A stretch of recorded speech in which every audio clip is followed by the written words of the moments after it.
বিকেল হইলেই আমার পেটের মধ্যে ইঁদুর দৌড়ায়। আর ইঁদুর দৌড়ায় কিসের জন্য জানেন? সেটা হচ্ছে হাবিজাবি খাওয়ার জন্য। তো হ্যালো এভরিওয়ান, আসসালামু আলাইকুম।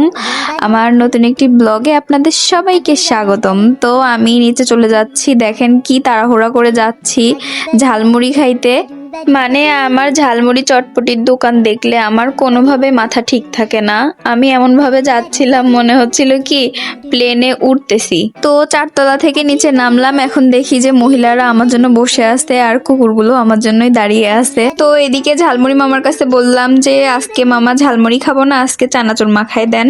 আর এদিকে আমি আবার ভিডিও করতেছি দেখে ওই লোকটা আমার দিকে তাকাইছিল। লোকটা মনে হয় মনে মনে ভাবতেছে যে আমি এখন সেলিব্রিটি হয়ে যাব, আমাকে ভিডিও করতেছে। তো যাই হোক, এদিকে আমার চানাচুর মাখানো শেষ। পরে মামা বললাম যে তাড়াতাড়ি দেন, আমি এখন ছাদে চলে যাব। তো এটাকে নিয়ে আমি ছাদে চলে আসলাম। ছাদে চলে আসার পরে তো আমি ইতিমধ্যে শকড হয়ে গেছি। আমার কলমি শাক কে যেন চুরি করে নিয়ে গেছে, এত কষ্ট করে লাগানো কলমি শাক। তো যাই হোক, এদিকে আমি খুব নিরিবিলি একটি স্থানে নিজে নিজে বসে, কেউ নাই পাশে, চানাচুর খেলাম। খুব মজা লাগলো পা দুলিয়ে দুলিয়ে।